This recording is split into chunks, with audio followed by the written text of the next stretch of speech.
Coming up on 2020 on ID, a handsome captain, his beautiful family safe at home until a knock on the door. You cannot look at that crime scene and not have the word madness come up. All of them gone, except the tiny toddler left alive in her crib. You just stop. The world stops. 25 years later, locked away in a cold case file. A shocking discovery. But is it enough? DNA evidence does not make a case open and shut. You won't believe the twists this story takes. Why didn't he kill me? Why didn't he? Ooh.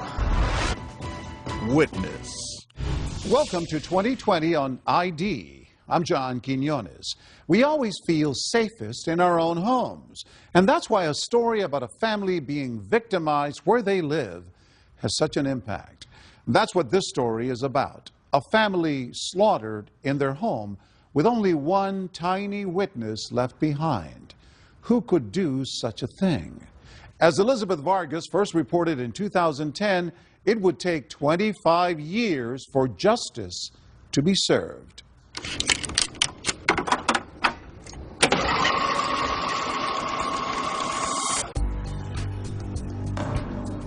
The murder of a military wife and two of her young daughters in 1985 was still making headlines in Fayetteville, North Carolina 25 years later. The loss of his children and his wife Katie would haunt former Air Force Captain Gary Eastburn forever. Katie had captivated him from the moment they met. That sounds stupid, but you talk about love at first sight. That was Katie. We got married. Then I went in the Air Force. 11 years after his romantic dreams came true, Gary supervised air traffic control at North Carolina's Pope Air Force Base, right next to Fort Bragg.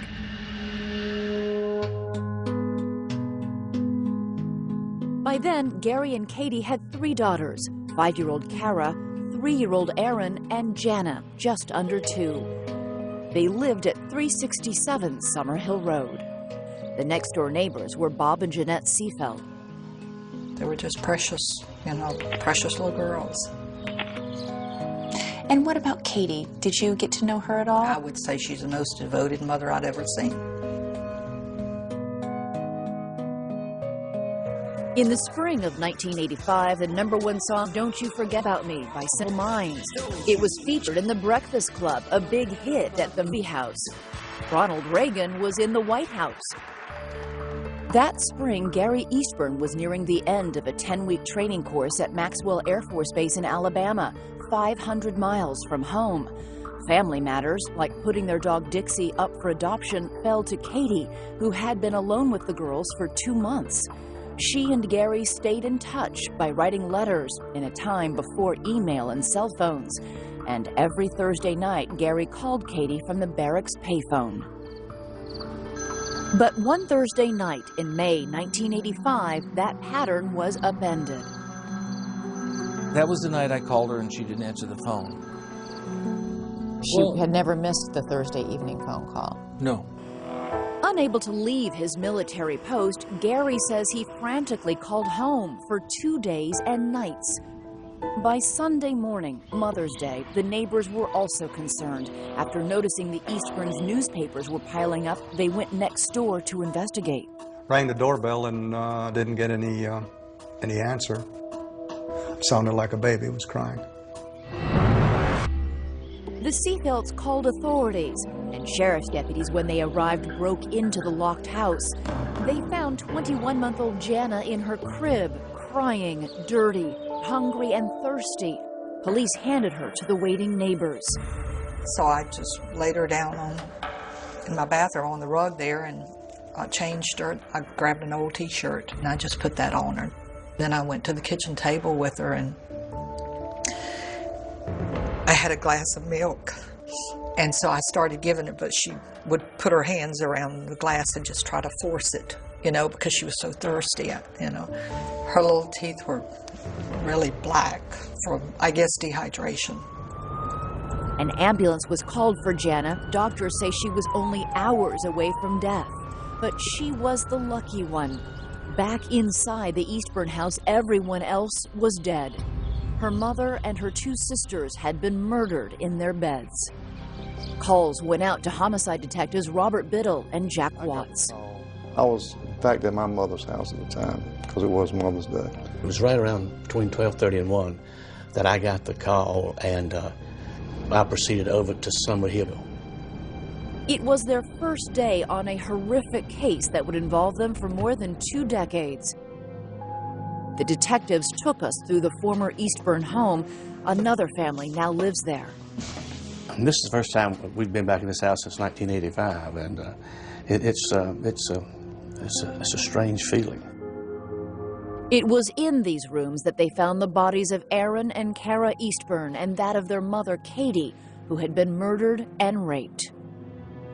Here, in this area here, was her sneakers. The laces still tied. I think her panties were there. And they had been cut off of her. Yeah, yes, ma'am. This is the room in which Jana was left. She was left in this It was in the crib. in the crib in here. Police believe the surviving toddler was in that crib for nearly 3 days before neighbors heard her cries, and that the murders going on around her happened on that Thursday night. Her mother didn't answer the phone. As we came down the hall, Aaron was laying over here on this side. On this side of the bed? On this side of the bed. Katie was over about where the edge of this bed is right here. She was laying over here on her back. Had her blouse was pulled apart, blouse and bra, and her throat was cut, Both multiple stab wounds. Down the hall from her mother and her 3-year-old sister, police found 5-year-old Kara in the same condition. Police think she was trying to hide from the killer. She was found in her bed, under a Star Wars blanket. There was multiple stab wounds to her chest, and also her throat had been cut. I can picture that little baby there with that blanket over her head trying to hide. That's the picture I see. And,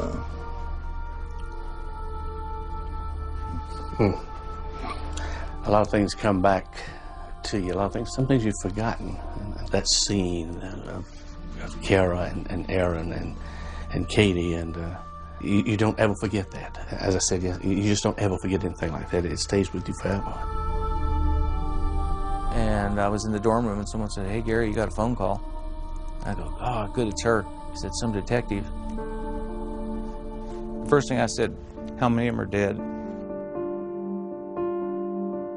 He wouldn't tell me anything. He just said there had been a death in the family and that I needed to get home as soon as possible. The chaplain and a couple other people came, and I got on a plane with a friend of mine that escorted me back. It was a 2-hour flight that Mother's Day evening, and Gary Eastburn spent every second of it worrying about what had happened to his family. Detectives had waited to give him the news in person. I remember how emotional he was, and he kind of broke down. Oh yeah, that was,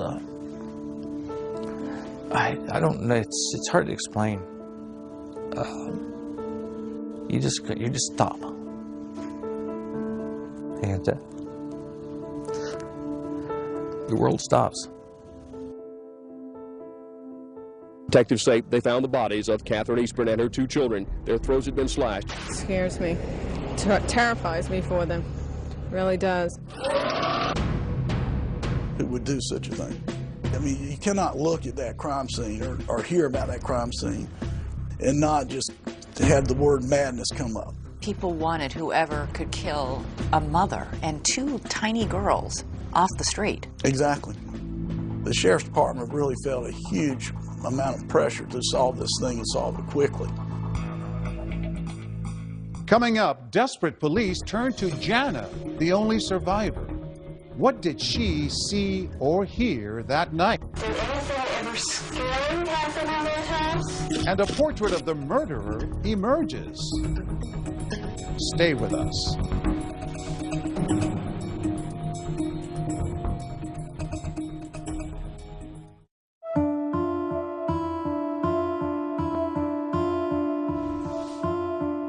Whoever murdered Gary Eastburn's wife and 2 of his daughters mysteriously spared the youngest child, Jana. I was so relieved to find that one was still alive. She saved me, I think. Jana did? Yeah. If they'd all been gone? Whew. I don't know what I would have done. She gave you a reason to go on. She didn't. Detectives wonder whether the little survivor might help them, too.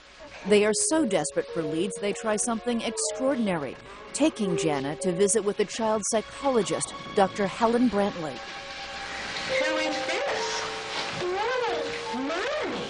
At one point, Jana kisses a picture of her murdered mother.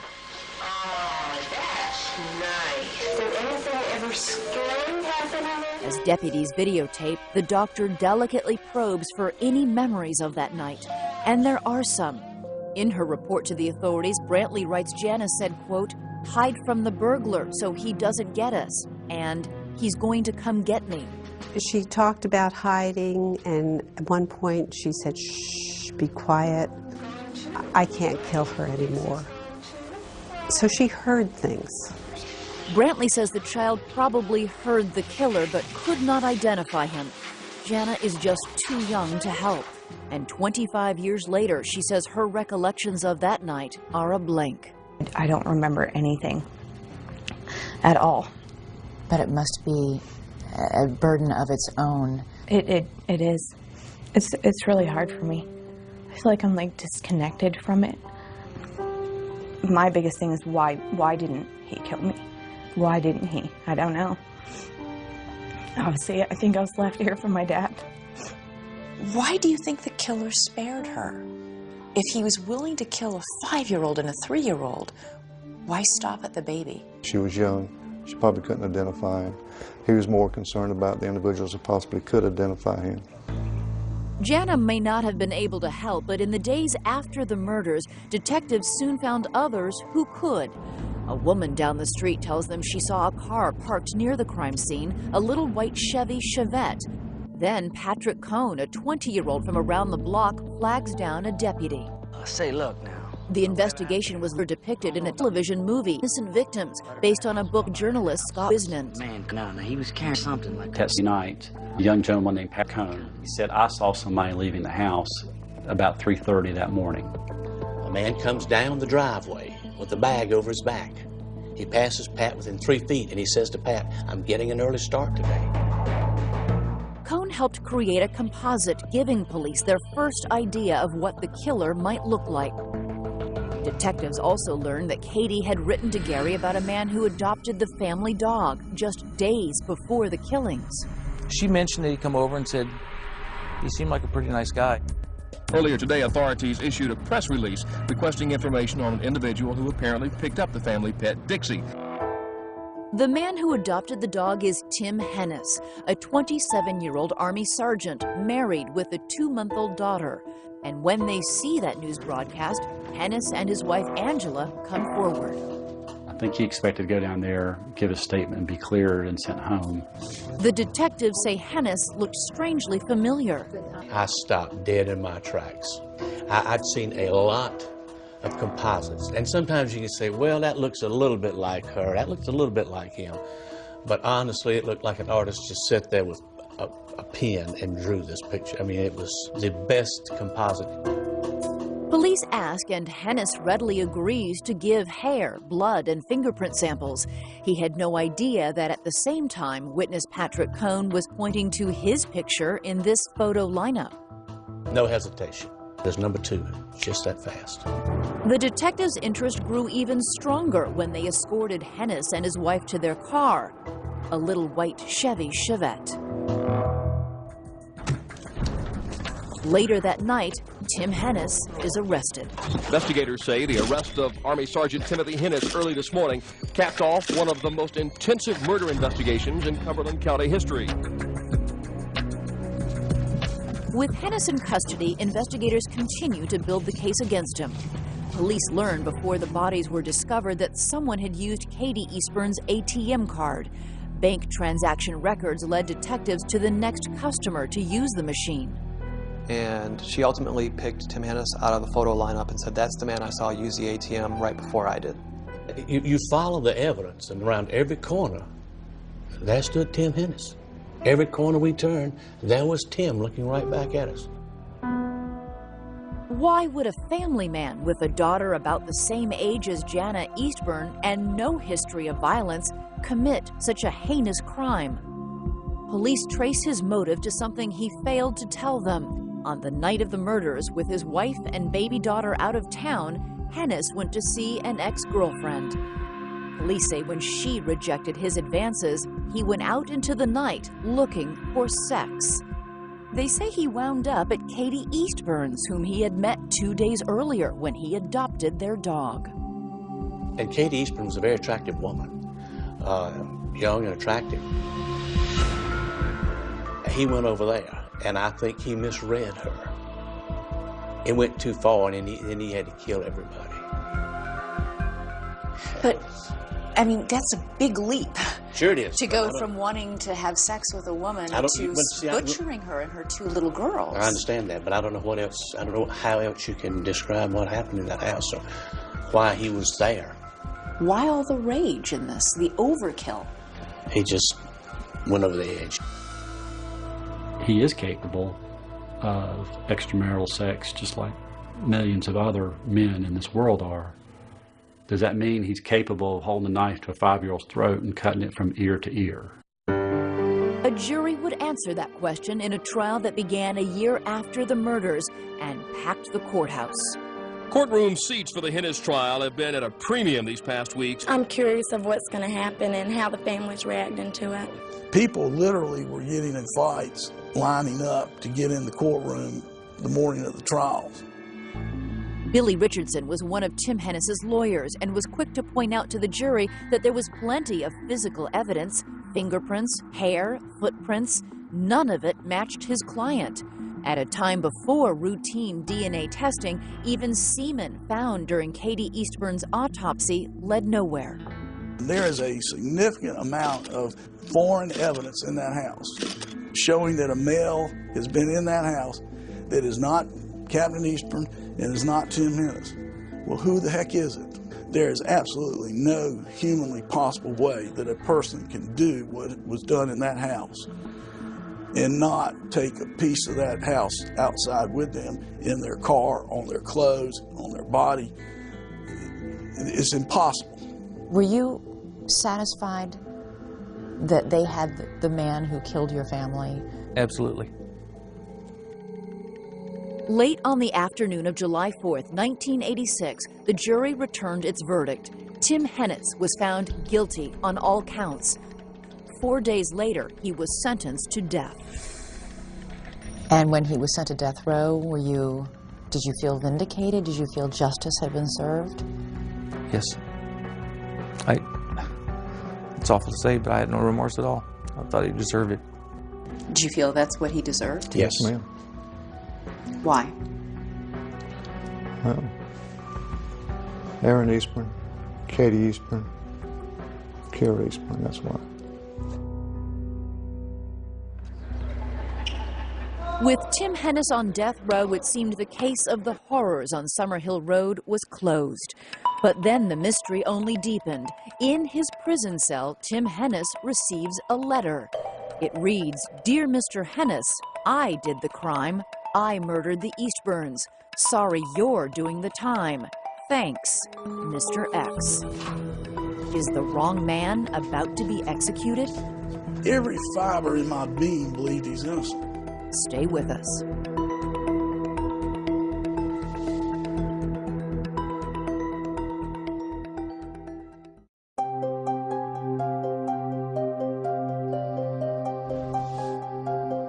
A Fayetteville, North Carolina jury had given the evil that happened on Summerhill Road a name.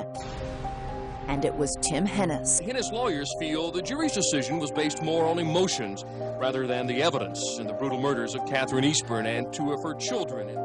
In spite of the verdict, Hennis's lawyers and his family continued to insist he was no killer. We knew that he was innocent. On death row, the man convicted of murdering Katie Eastburn and her 2 daughters gets regular visits from his wife, Angela. and their daughter, Christina. There was a plexiglass wall that would separate him from his daughter, and she would beat her fist on the wall and, open it, Daddy. If I wanted to open it, Daddy. And that was the hardest thing for him to take. Hennis holds a dream common among the condemned, a second chance. And from the moment of his conviction, his lawyers were fighting for a new trial. I'm sitting there with a man that is on death row, and I think in large measure to my inadequate representation of him. And that's a hell of a burden to carry. That burden would be lifted when, in a precedent-setting decision, the state Supreme Court overturned the guilty verdict.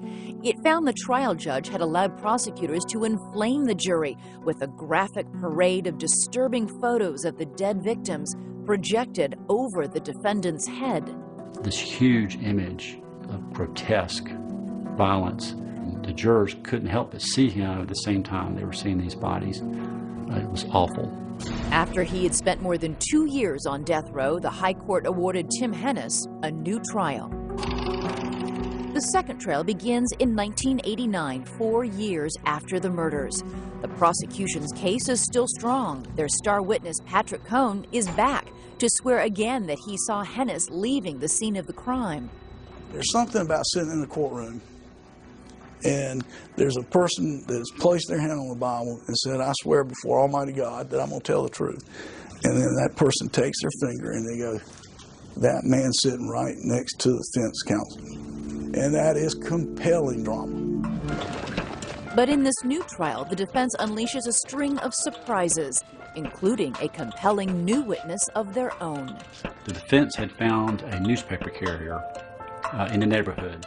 She saw a shortish white male leaving the house with long stringy hair. Clearly not Tim Hennis. The defense emphasized no physical evidence tying Hennis to the crime scene, and they noted there were other potential suspects, like the mysterious Mr. X, who was mailing letters to Hennis and authorities taking credit for the crimes.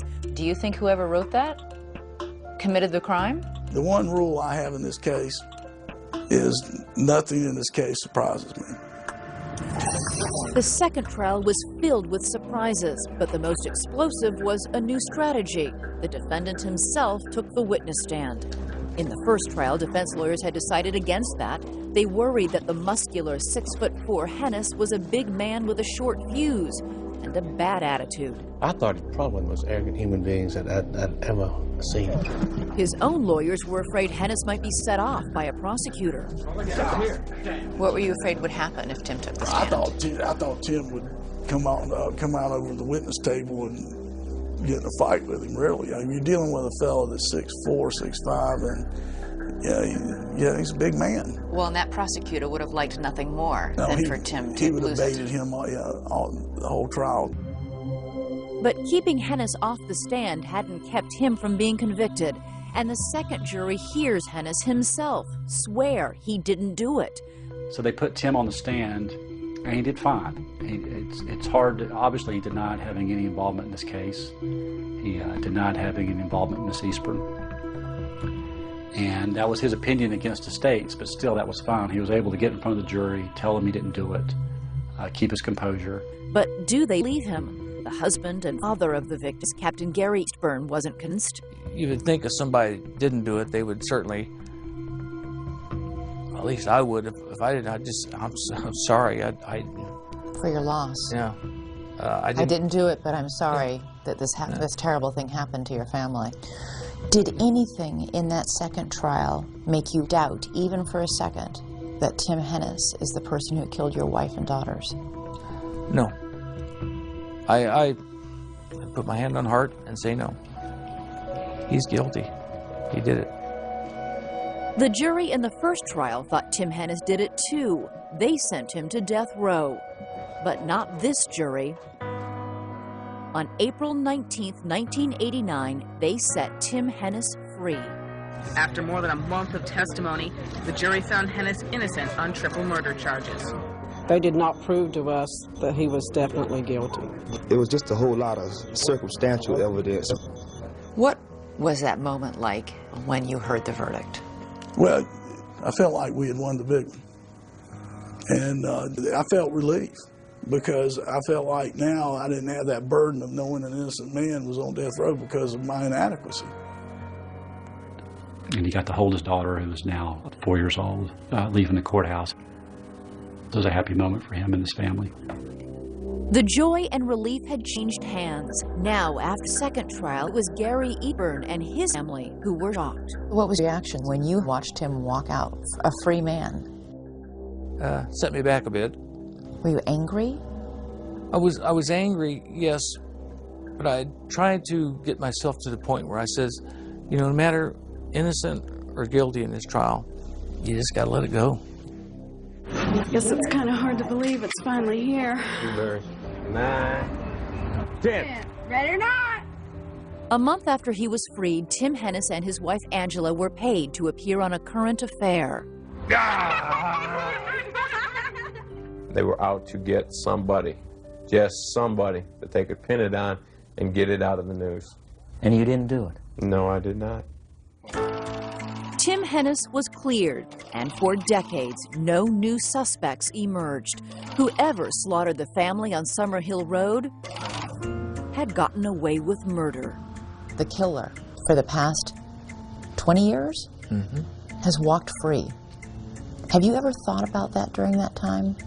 Oh, yeah. About the fact that somewhere, someplace, somebody who committed barbaric, horrible murders is enjoying a cup of coffee or the sunrise. Or his children. Or his children. Yeah. As the years went by, what happened on Summerhill Road was all but forgotten. Until one day, a cold case detective took another look. What was in this box is what proved to be the linchpin in this case. Yes, ma'am. Police finally get an answer as our story continues.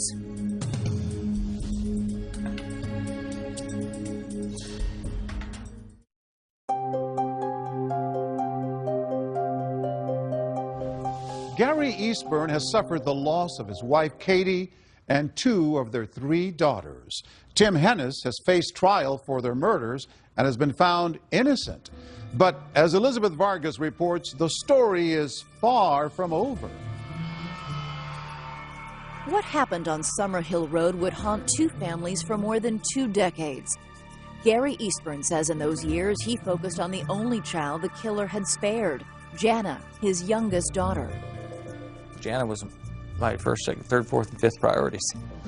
Her well-being. He's always given me anything I've needed or wanted and always been there for me. He's like my mom, really. He always has been. But we have super close bond, and so I'm thankful for that, if anything, that I'm able to have that relationship with my dad. Captain Eastburn transferred to an Air Force base north of London, and there he met an English nurse and married her in 1991. Jana was 8 years old at the time and now had a stepmother. And she really is the only mom that I've ever known, and I wouldn't want her to feel any other way about that. As for Tim Hennis, after he was set free, he returned to his family and resumed his career in the Army, which often took him away from home and hearth. He served in the first Desert Storm War. He served in the war in Somalia. He got promoted multiple times, and nothing but good marks. Journalist Scott Wisnett, who wrote the book Innocent Victims, later an ABC television movie, says the title refers to both the Eastburns and Tim Hennis. And the point of view was that Tim Hennis was not guilty of these crimes. Shortly after the second trial, a book came out called Innocent Victims. Did you read the book or watch the show? I've never read the book, never seen the show. I was asked that question you just asked, and they asked me, did I read the book? And I said, I have not. And they said, why not? And I said, I don't read fiction. Not guilty. I think the book probably annoyed him. The TV movie pissed him off. Mr. Hennis, you are free to go.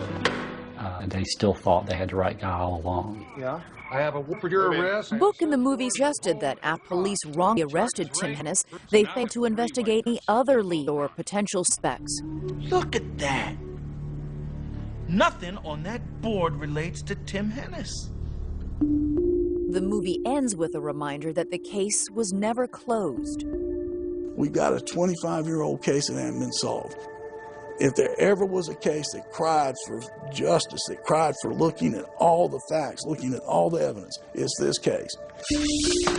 The case that once transfixed Fayetteville, North Carolina, had become a box on a shelf, a time capsule of an unsolved crime, and there it sat, year after year. And this section here is going to be predominantly for all homicide investigations.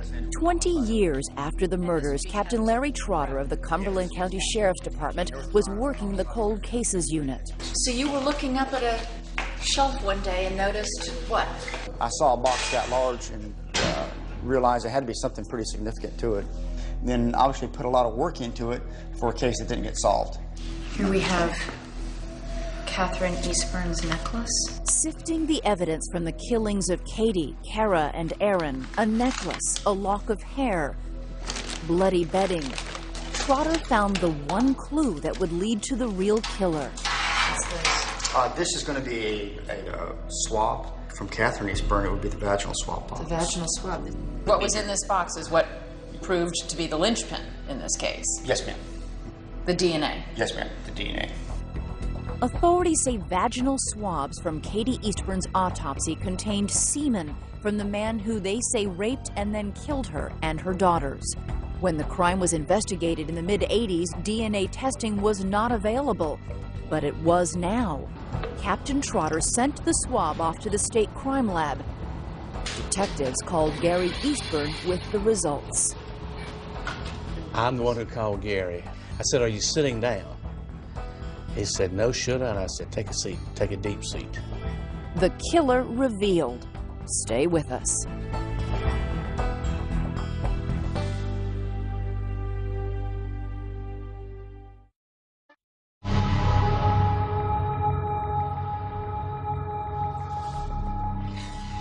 A cold case detective found the clue that would finally solve the 25-year-old mystery of the Eastburn murders. It had been there all along. On the swab that went in here. Hidden in the DNA of semen the killer left inside Katie Eastburn after raping her. With a certainty of 1 in 12,000 trillion, crime technicians identified the man. A lab person calls me, a young lady in her late 20s who was probably about 4 years old when this occurred. She said, "I have a hit on your Hennis case." He said, "Whoa, who is it?" She said, "Well, it's him." He said, "Him who?" She said, "It's Tim Hennis. That's his DNA." Tim Hennis, the man who had been acquitted 20 years earlier, cleared of a terrible crime. The case had come full circle, back to the very man detectives had first suspected. What did you do? I just wanted to jump up and scream. I was so happy. It was vindication. It was vindication. Exactly. But Hennis's supporters, including former defense attorney Billy Richardson, say they're not convinced by the new evidence. How does a person do that one night and then go 25 years in the military with a spotless record? And go in the private sector and have a spotless record? And stay married to the same woman and raise 2 fine children? I mean, it just doesn't fit. The science in this case says that Tim Hennis, his sperm was found inside Katie Eastburn. Not necessarily. But what could anybody do to a sperm sample to make it? Try contamination. I mean, the stuff's in with all the other stuff. I mean, you can't convince me that somebody hadn't put the stuff and mixed it all together. Mix what all together, though? There's only one sperm sample in all of those evidence boxes. That comes from the inside of... That lab has been called into question numerous times. I mean, there's an investigation going on right now. I still don't think he did this. Something is wrong. Scott Wisnant, who wrote a book proclaiming Hennis's innocence, refuses to believe he was fooled. How could he be guilty of this? You know, how could he mislead all these people all this time? How did he pull this off? It shook me to the foundation because I'd come to learn so much about the case, and absolutely none of it pointed toward him being the culprit. And now they found his DNA inside the victim's body, and it still doesn't compute. If Hennis's supporters were shocked, imagine the reaction of the husband and the father of the victims, Gary Eastburn. I'm the one who called Gary, and I said, "Are you sitting down?" He said, no, shoulda, and I said, take a seat, take a deep seat. We've got some DNA reports. They match Tim Hennis. You could have knocked me over the feather when I got that call that day. And there was this long silence, and I kept saying, Gary, Gary, Gary. Had you given up hope that Yes. justice would ever be served? Yes, I started crying. It was just hit with this wave of emotion. I just like, God, I don't believe it. And got one more shot to see this man get justice. Just one thing now stood between Gary Eastburn and justice: the Constitution. It prohibits double jeopardy, trying somebody 2 times for the same crime. But determined prosecutors discovered a little-known loophole. The state couldn't touch Hennis, but because he was a soldier, the U.S. Army could. They ordered Hennis out of retirement and back into uniform. And he got a knock on the door, said, you're reactivated, you're coming to the Army. And he was furious about it, understandably. I mean, he had carved out a life for himself. What is this about?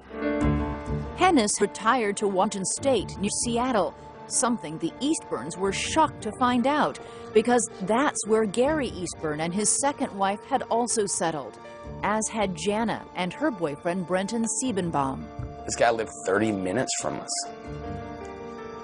All the way across the United States, this guy lived 30 minutes from us. It's a pretty amazing coincidence. It's scary. How's my girlfriend supposed to sleep at night, knowing that this man's walking around free? That's hard. My biggest fear always was that seeing him or knowing that he was anywhere near me. And so obviously when we found out that he lived in the Northwest, that was like really shocking towards me. That was my one thing I never wanted to happen. But Hennis would soon be leaving the Northwest. The Army had ordered him back to Fort Bragg. Tell you again, you need to be back over there, not near the sidewalk. After 2 decades of freedom, Tim Hennis was being tried a 3rd time for the same crime, this time in a military court-martial. For the 3rd time, Tim Hennis is fighting for his life. If convicted, he could again face the death penalty. I'm living in America, and I'm sitting there going, 3rd trial. What's wrong with this picture? If you look at the Constitution, it says there shall be no double jeopardy. It doesn't say jurisdictionally. Lawyers for Hennis tried to get a federal court to intervene on the issue, but failed. The court-martial would go forward. And in this 3rd Hennis trial, there would be a new witness, Jana, the little survivor, all grown up and determined to testify. I just want them to know how it's affected my life, and that how it's affected my dad's life, and how I feel like I've been robbed of half of my life, half of my family.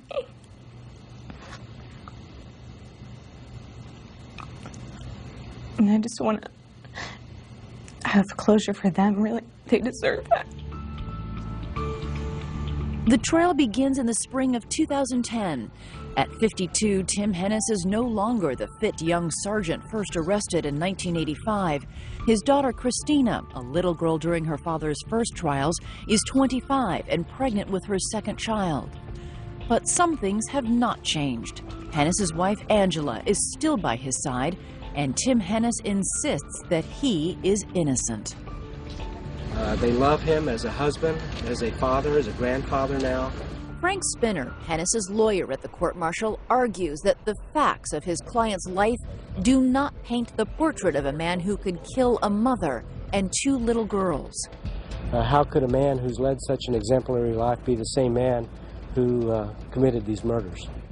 Tim Hennis, after his acquittal, went back into the military, served this country with distinction, raised his family, and has never committed a crime.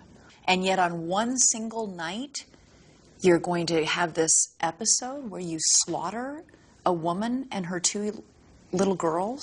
How does that add up? I don't know that it adds up. I just know that it occurred, and I don't have the answer why he did this or what pushed him over the edge. I don't know. The detectives say at this point motive doesn't matter. There is now physical evidence, DNA, linking Hennis to the rape and murders.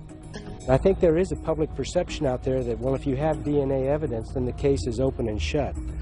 What we tried to show is that no, DNA evidence does not make a case open and shut. Hennis's lawyers astonished the courtroom, arguing the DNA doesn't prove Hennis raped or killed anyone, only that he and Katie Eastburn had sex. And he went further. He suggests that with her husband away on duty, Katie was lonely, and that the sex was consensual. When the defense attorney said that, you could literally hear the air go out of that room. I mean, everybody went. It was just an unbelievable moment. When the lawyer sits there and is calling your wife a whore, and then sits there and turns around and gloats at the prosecution saying, I think I hit his hot spot there. That's uncalled for. That's unprofessional. You have been in touch with Tim. Yes. Did Tim agree with the decision for his lawyer to say there might have been consensual sex between Tim and Katie Eastburn? In fairness, I'm not asking that question. So you haven't asked him whether or not he ever had sex with Katie Eastburn? I've asked him that. I asked him that 20 years ago. What did he say? No. Now saying that he may have, and that Katie Eastburn was a willing partner, was seen as a desperate, last-minute, last chance for the defense. And the men and women on the jury, all soldiers themselves, didn't buy it. As the military panel members walked in, some looked at Sergeant Hennis. The verdict was then handed to the judge and then handed back to the... They found Tim Hennis guilty of the murders of Katie, Kara, and Aaron Eastburn. He was led away in handcuffs, and for the second time in his life, Tim Hennis was sentenced to death. Timothy Hennis maintains his innocence, will continue to maintain his innocence, and we will fight for a reversal of his conviction on appeal. Minutes after the verdict Gary Eastburn had waited 20 years to hear, he and his daughter spoke to the press. The man who had suffered so much had something to say to the family of the man found responsible. My heart goes out to them. I can certainly relate to the pain they're feeling. And my heart goes out to them. For the Hennis family, the case will go on. And I hope none of you feel that I'm gloating over this. I'm not. I just feel like justice has finally been done. Do you feel like you have finally closed a chapter of in some way? I mean, if that's even possible to do? Yes, I do. I definitely feel more at peace now for myself, for my family, that he's behind bars. For the family that once lived in the house on Summerhill Road, it is finally over.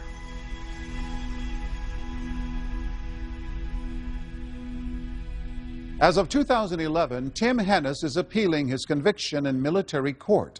He's also challenging the federal court's decision to allow the military to try him. Hennis remains on military death row. I'm John Quinones. Join me next time for another edition of 2020 on ID.